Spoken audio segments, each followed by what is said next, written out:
Good Friday morning, everybody. Welcome to the channel. I'm your host, Shooter Storm, aka Sean.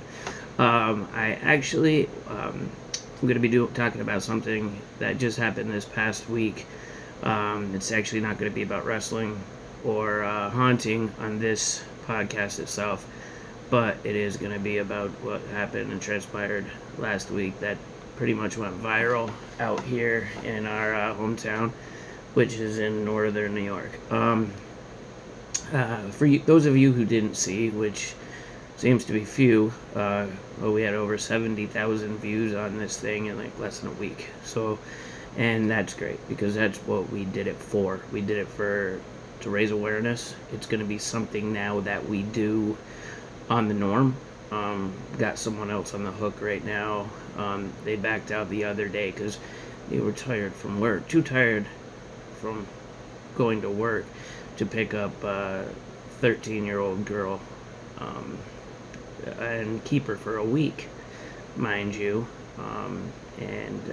So that right there alone is sick, twisted, disgusting, and there's just all kinds of shit wrong with that.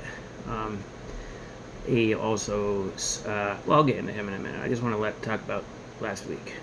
We had a lot of people discuss things, as part of the norm on, Facebook, YouTube, wherever. This thing aired Facebook Live, so we're gonna try to figure out how to upload it to YouTube so it can be on the channel as well, get more views that way. That's Katie's job. She's great at that. Editing, uploading, doing kinds of graphics and things like that. I'm more the talker. But we work good as a team, and that's really what matters. Here's the thing. There was, like I said, over 70,000 views so far, and I feel that there's going to be even more than that. But right now, what we have and what we stand at is a little over 70K, and that's in less than a week. You try not to read comments just because being in the professional wrestling business for as long as I have, you understand there are trolls out there and people that will, no matter what you do, they're gonna make some kind of a comment about it, some shitty comment, because on the internet everybody becomes tough. Put a keyboard in front of them, everybody becomes this giant warrior. That keyboard comes away, and then you learn they're not so tough. This was proven to me back in 2007 when I was trolled my very first time wrestling in Florida, and moved down there and got uber depressed over things because of the way I was talked about by a grand total of 5 people. But in my mind, my whole world was destroyed, and it really set me on a path. I was really young. I was only about 5-6 years into the business, so I was young in the business. I was inexperienced. I didn't know how to take the criticism like that. But then years later, 2012 or 13, I ended up running into one of the gentlemen who I'm not going to even be given the courtesy of saying his name on here or anything, but I ran into him face to face, and there was no keyboard, and wow, what a bitch he turned out to be, right? So anyhow, that's neither here nor there, but I will say that some of the people, there was 95% all positive. I mean, people that have any kind of brain in their head understand that what we're doing is a good thing. Why would you want predators and potential pedophiles on the streets? What if something like that happened to your kid? What if your kid was targeted?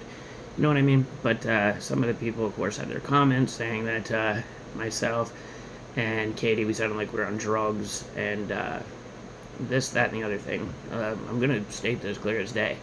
Katie and I are clean off of drugs. Katie has been 5 years clean, and proud as hell of her. And I'm about 3 years clean as well. And I'm pretty goddamn proud of myself as well. So together, I'm proud of both of us. People don't realize it's a struggle recovering from addiction.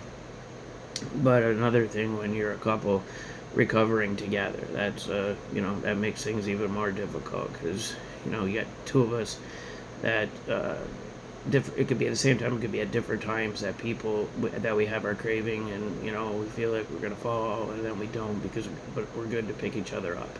So when it comes to that, and the things they were saying was like, and again, this is about 5 to 10% of the people. It was nothing at all. But as well as I do, there could be 1,000 gadillion like good positive reviews or things said, and you're always going to concentrate on the one or two bad things. It's just human nature. I believe that to be a thing. It's whether it's an insecurity thing or what it is, who knows. But I will say the things that they were saying, maybe you should stay off meth.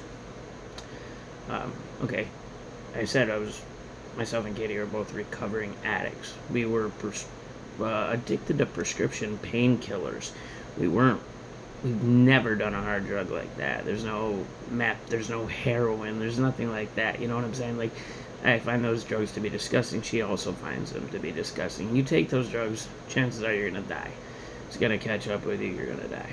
We were prescription painkillers, and that was hard enough to come off of. I don't even want to get into how it would be to try to get off of something that we'd never taken, because I don't know, so I'm not going to speculate, but I can promise it's probably pretty goddamn hard to do.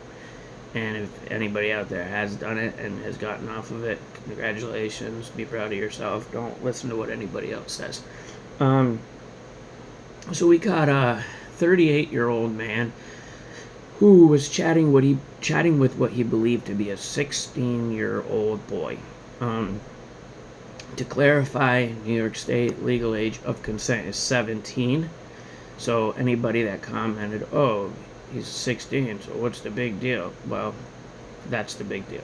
It's not legal. On top of that, the guy is 38. So and at the end of the day, it's illegal. That's it. So, this person made initial contact. This person started the sexual talk.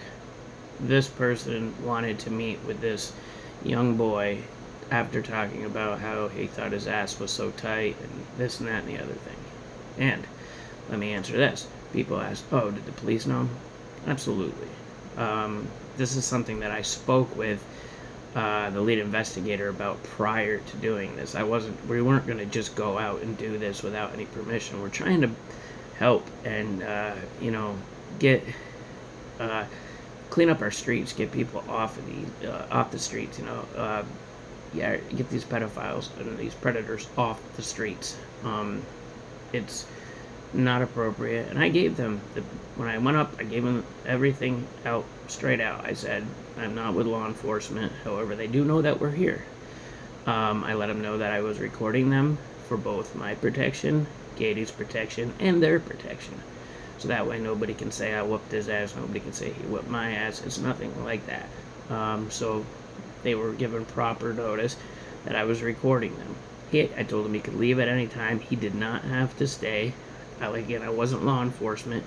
Yes, I had him step out of the car so we could talk, because I didn't want him in his car where he could grab something or do whatever, and retort to physical altercation of any kind. I had him remove his hands from his pockets. That way I saw where he was. Now, the other part that could have been shown as a gray area was when he said that, or people were saying that he was mentally challenged. Okay. Obviously, he's mentally challenged. He likes children. And being mentally challenged, if quote-unquote mentally challenged, does not allow you to fuck kids. That's it. I mean, there's really nothing else you could say. I asked him straightforward, "Do you have any mental disabilities?" And he specifically told me he has anger issues. I said, "You know right from wrong?" "Yes." So at that point, everything about any kind of mentally challenged thing is, who gives a shit? Who cares about that? Because he's not. I asked, he said no. So again, by the book. I asked him what exactly it was. He told me it was anger issues. I did ask him if he knew right from wrong. He said yes. So he knew it was wrong. When he got out of the car, he told me that I don't want any issues. I don't want any problems. I don't want any issues. So I said, just listen to me, answer my questions. You're not going to have any problems. Stuff he said to this kid, someone he believed was a kid, it was disgusting. It was seriously just one of the grossest things I've ever heard. Um, a lot of people don't know. Some people do know. I was abused many different ways as a child. Not from my mother, the people that were always there for me, but I was abused heavily on the other side of the family, on top of a place where I was supposed to feel safe. So this touches close to home, and Katie as well was very much abused in a long relationship. So this touches close to our heart, and it's something that it's too easy for these predators to get to our kids. It's way too easy, and it's not okay. So we're going to continue doing this. We have put a name to it. It's going to be, considering we're in the wrestling business, we're decided to call it Power Slamming Predators. And so when you see that logo, it'll be out shortly. Katie's designing it. Should be pretty cool. Looking forward to catching more of these people, most likely tomorrow night, or tonight. Tonight's Friday, so it'll be tonight that this guy says he's going to come and try to pick up this, what he believes is a 13-year-old girl, who he's already sent dick pics to. He's been notified at least 3-4 times that I'm 13. She's 13. As of this morning, he asked if I could stay, or if the girl could stay for a month instead of a week. What 13-year-old girl is going to be like, hey mom, listen, I'm going to go hang out with this 29-year-old guy. Oh, and by the way, in another country. Guys from Canada. There's no way across the border right now unless you're here for essential purposes. I don't feel like fucking a 13-year-old is an essential reason, but if he can get across, absolutely great. The law enforcement's already been informed, so if he doesn't get across, the border will be notified, and hopefully stuff will be handled right there. I hope he gets over so we can do what we got to do here, and then it's 2 states, and now he's trying to, or 2 countries, and he's trying to entice a minor. He's luring a minor, which in Canada is 1 year minimum, and that's it's called child luring, and then obviously sending over child pornography. Basically, that's a whole different animal. So anyhow, just wanted to give you guys a little heads up on what's going on, and let you know that we're going to be on this channel pretty frequently. We're going to be doing a haunting video most likely later today. We're going to go and do some paranormal investigating, so let's hope that turns out well. And if we can get the meeting with this guy tonight as well, we'll get that handled. And then wrestling, I got some more content coming up.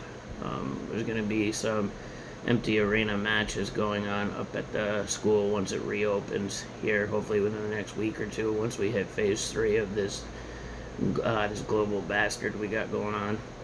So anyhow, just wanted to touch base with you guys, and thank you for all the support, love. Please subscribe, like, share, and spread the word. Even if you go to the Facebook and look at the Facebook post where we caught this guy, and go ahead and share it even more. Let's let everyone know that they got to be careful, and let's hope that we can spread awareness and make sure that we get all these creeps off the street.